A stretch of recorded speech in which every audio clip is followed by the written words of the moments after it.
So guys, আমরা তো জানি শেয়ার বাজারে কোনো কোম্পানিকে কিনতে গেলে সেই কোম্পানিটির ব্যাপারে আমাদেরকে জানতে হয় যে সেই কোম্পানিটি কি ভালো নাকি খারাপ, সেই কোম্পানিটির ফান্ডামেন্টালস কী রকম, ফান্ডামেন্টালি সেই কোম্পানিটি কি স্ট্রং কোম্পানি নাকি উইক কোম্পানি। তো এই যে ফান্ডামেন্টাল অ্যানালাইসিস কীভাবে করতে হয়, কি কি জিনিস আমাদেরকে জানতে হয়, তার ব্যাপারে কিন্তু ফুল ডিটেলসে আমরা ডিসক্রাইব করে এসেছি প্রিভিয়াস ভিডিওটিতে, যেখানে আমরা ফান্ডামেন্টাল অ্যানালাইসিস করতে গেলে 9টি পয়েন্টস অবশ্যই দেখতে হবে। তো সেই 9টি পয়েন্টস কি সেটা জানার জন্য কিন্তু পার্ট 1-এর ভিডিওটি আপনাদেরকে দেখতেই হবে। তো আজকে অর্থাৎ পার্ট 2-এর ভিডিওটিতে আমরা ডিটেলসে আপনাদের সঙ্গে প্র্যাকটিক্যালি দেখাবো যে কিভাবে সেই 9টি পয়েন্টস আমরা দেখে অ্যানালাইসিস করে বলতে পারি শেয়ারটি কী রকম, ফান্ডামেন্টালি স্ট্রং কোম্পানি নাকি ফান্ডামেন্টালি উইক কোম্পানি। তার জন্য কিন্তু ভিডিওটি শেষ অবধি দেখতে হবে। তাহলে চলুন বেশি কথা না বাড়িয়ে আমরা শুরু করি আজকের ভিডিও। সো তার আগে আমি প্রত্যেকের কাছে রিকোয়েস্ট করব, আপনারা যদি আমাদের এই চ্যানেলে আজকেই নতুন হন তাহলে প্লিজ চ্যানেলটিকে সাবস্ক্রাইব করে পাশে থাকা বেল আইকনটিতে প্রেস করে দিন। তাহলে চলুন শুরু করি আমরা আজকের ভিডিও। তাহলে আমরা প্রিভিয়াস পার্টে অর্থাৎ পার্ট 1-এ বলে এসেছি কোন কোন ওয়েবসাইট থেকে আমরা শেয়ারের ফান্ডামেন্টাল অ্যানালাইসিস করতে পারি। নাম্বার 1 হচ্ছে স্ক্রিনার আর নাম্বার 2 টিকারটেপ। তো আমরা স্ক্রিনারের ওয়েবসাইটের দ্বারা কীভাবে অ্যানালাইসিস করবো সেটা আপনাদের সঙ্গে শেয়ার করছি। তো দেখুন, প্রথমেই গুগলে এসে screener.in সার্চ করে নেব, এরকম একটা ইন্টারফেস দেখতে পাবো। তো প্রথমেই আমাদের যেটা করণীয় হবে সেটা হচ্ছে যে আমাদের এখানে অ্যাকাউন্ট জিমেল দিয়ে লগ ইন করে নিতে হবে। যেহেতু আমি লগ ইন করে নিচ্ছি, আমার এখানে নাম দেখাচ্ছে। তো এরকম ইন্টারফেস আমরা দেখতে পাবো। তো দেখুন, সাইডে একটা অপশন রয়েছে সার্চ ফর আ কোম্পানি, মানে আপনি যে কোম্পানিতে ইনভেস্টমেন্টের কথা ভাবছেন সেই কোম্পানির শেয়ারকে এখানে অ্যানালাইসিস করতে পারবেন। সাপোজ আমরা ফর অ্যান এক্সাম্পল টিসিএস এর নাম সার্চ করে নিচ্ছি, ঠিক আছে। তো দেখুন, এরকম একটা ইন্টারফেস আমরা দেখতে পাচ্ছি যেখানে টিসিএস এর আমরা হিউজ কিন্তু ডিটেলস পেয়ে যাচ্ছি। তো আপনারা যদি এই সমস্ত অপশানগুলো দেখতে না পান তাহলে কিন্তু এডিট রেশিওসের যে অপশানস রয়েছে এখানে কিন্তু প্রেস করে নেবেন। তো এখান থেকে গিয়ে কিন্তু এখানে সার্চ করে নেবেন যে যে পয়েন্টের কথা আমরা বলবো এবং বলে এসেছি সেই পয়েন্টগুলো এখানে সার্চ করলেই পেয়ে যাবেন, এবং সেই পয়েন্টগুলোকে সিলেক্ট করার পর সেভ কুইক রেশিওসে প্রেস করে দিলেই এরকম অপশান আপনারা পেয়ে যাবেন, ঠিক আছে।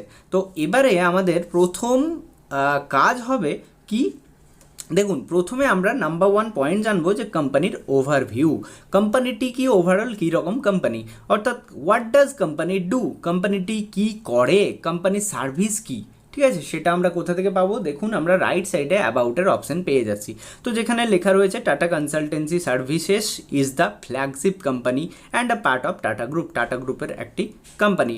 ইট is an IT services consulting and business solutions organizations that has been partnering with many of the world's largest business in their transformation journeys for over 50 years, মানে 50 বছর যাবৎ কিন্তু এই টিসিএস কোম্পানিটি বড় বড় বিজনেস অর্গানাইজেশনসকে কি প্রোভাইড করে থাকে, আইটি সার্ভিসেস প্রোভাইড করে থাকে, আইটি সলিউশনস প্রোভাইড করে থাকে, ঠিক আছে। মানে কি টিসিএস এর কাজ হচ্ছে আইটি সার্ভিসেস প্রদান করা, ওকে।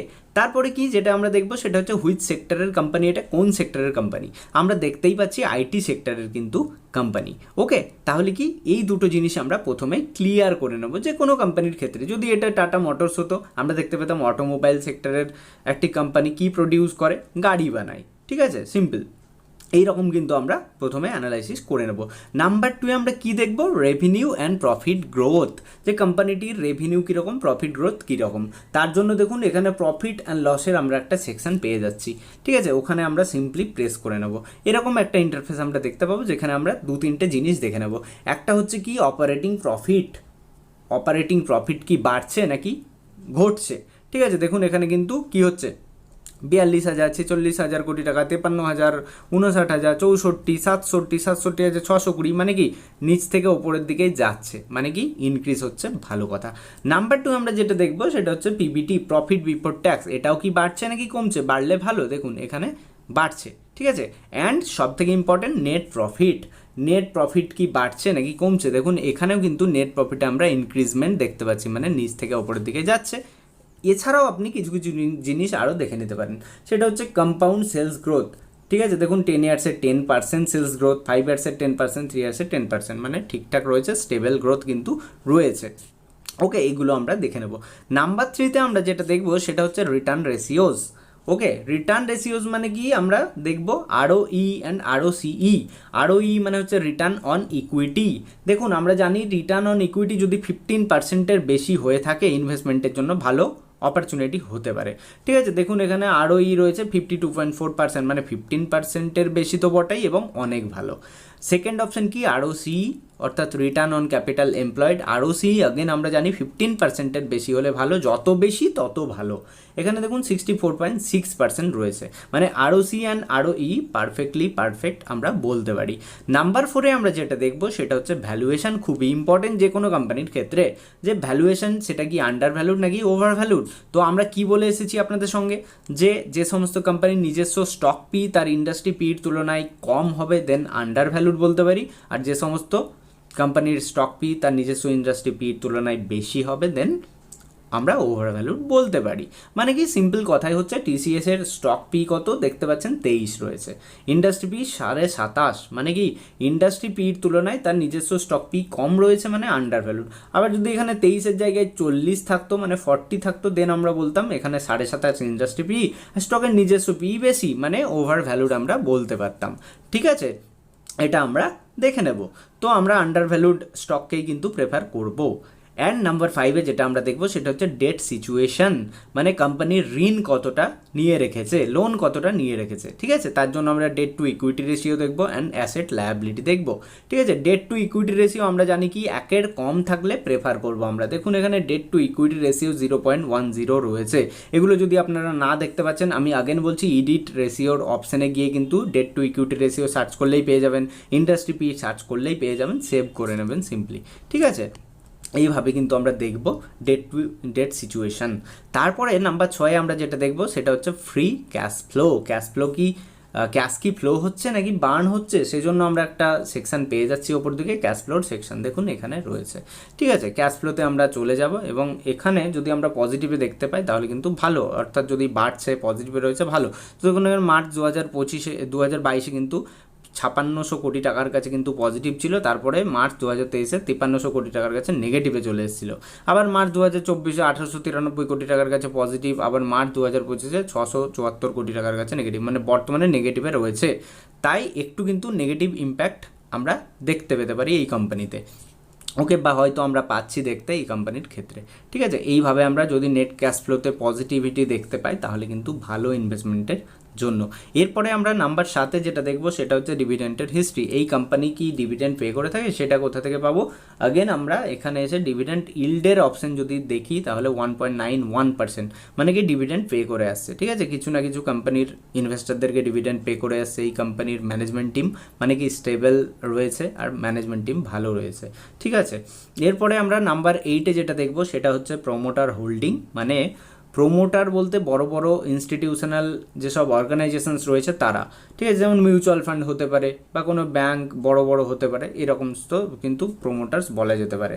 তো এখানে প্রোমোটার্সদের পার্সেন্টেজ, তাদের যে স্টেক রয়েছে কোম্পানিতে হোল্ডিংস রয়েছে সেটা যদি কমে তাহলে জানবো নেগেটিভ ইম্প্যাক্ট, মানে যদি নিচের দিকে যায় তাহলে নেগেটিভ ইম্প্যাক্ট আমরা বলবো। তো এখানে দেখুন আমরা মার্চ 2024-এর পর থেকে কিন্তু সমানে দেখতে পাচ্ছি একই রয়ে গেছে, মানে না বাড়ছে না কমছে। তারপরে কিছু জিনিস আপনাদের সঙ্গে ক্লিয়ার করে দিই, সেটা হচ্ছে FII, মানে হচ্ছে ফরেন ইনস্টিটিউশনাল ইনভেস্টার্স, মানে যারা বিদেশ থেকে আমাদের দেশে ইনভেস্টমেন্ট করছে। ঠিক আছে, তাদেরকে আমরা বলে থাকি FII। আর যারা DII মানে ডোমেস্টিক ইনস্টিটিউশনাল ইনভেস্টার, মানে ভারতেরই ইনভেস্টার, বড় ইনভেস্টার, আমার আপনার মতো নয়, বড় ইনভেস্টার। ঠিক আছে, তাদেরকে আমরা DII বলে থাকি। আর গভর্নমেন্ট মানে আমাদের সরকার যদি সেই সমস্ত কোম্পানিতে ইনভেস্টমেন্ট করে রেখেছে, আর পাবলিক মানে আমার আপনার মতো ছোট রিটেল ইনভেস্টার। ঠিক আছে, এই হচ্ছে ব্যাপার। তো আমরা এখানে দুটো জিনিস দেখবো, কোয়ার্টারলি দেখবো আর ইয়ারলিও কিন্তু দেখে নেব।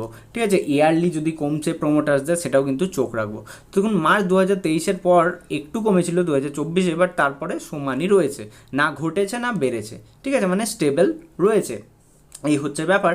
আর লাস্টে আমরা যেটা দেখবো সেটা হচ্ছে কম্পিটিটিভ অ্যাডভান্টেজ, মানে এই যে TCS কোম্পানিটি রয়েছে এটার কম্পিটিটর যারা রয়েছে তাদের বেসিসে এই কোম্পানি কি ইউনিক, তার ব্র্যান্ড ভ্যালু কীরকম সেটা কিন্তু দেখে নেব। কোথা থেকে দেখবো, কীভাবে আমরা পিয়ার্সের অপশানসে চলে যাব, মানে কম্প্যারিজন করতে পারবো। তো এই কোম্পানির কম্প্যারিজনে কোন কম্পিটিটর রয়েছে দেখুন, TCS এর কম্পিটিটর রয়েছে ইনফোসিস রয়েছে, ACL টেকনোলজিস, উইপ্রো, ঠিক আছে, লেমন ট্রি রয়েছে, টেক মাহিন্দ্রা রয়েছে, পারসিস্টেন্ট সিস্টেমস রয়েছে। তো আমরা যদি আরওসির কথা বলি দেন দেখবো টিসিএসের সবথেকে ভালো আরওসি। নেট প্রফিটের যদি কথা বলি দেন আগেন দেখবো টিসিএসের বেটার। মার্কেট ক্যাপিটালাইজেশন সবথেকে বেশি এবং ইন্ডিয়ার সবথেকে বড় আইটি সেক্টর কোম্পানি কিন্তু এটাই। তার ব্র্যান্ড ভ্যালু কিন্তু খুবই ভালো টিসিএসের। ওকে, এইভাবে আমরা কিন্তু কিছু অ্যানালাইসিস করতে পারি। তাহলে এই ছিল আমাদের আজকের ভিডিও। আশা করছি আপনারা বুঝতে পেরেছেন ডিটেলসে যে কিভাবে আমরা ফান্ডামেন্টালস অ্যানালাইসিস করতে পারি যে কোনো শেয়ারের ওপরে একদম ফ্রিতে। তো হোপ আজকের ভিডিওটি আপনারা বুঝতে পেরেছেন, ভালো লেগেছে। তো এর পরেও যদি কারুর কোনো কনফিউশন থেকে থাকে তাহলে অবশ্যই কমেন্ট বক্সে কমেন্ট করে দেবেন, আর ভিডিওটিকে লাইক করে ফ্রেন্ডস ও ফ্যামিলি মেম্বারদের সঙ্গে শেয়ার করতে ভুলবেন না। তাহলে চলুন আপনাদের সঙ্গে আবারও দেখা হচ্ছে পরবর্তীতে একটি নেক্সট আরও ইনফরমেটিভ টপিক নিয়ে। ততক্ষণের জন্য সবাই ভালো থাকবেন, সুস্থ থাকবেন। ধন্যবাদ।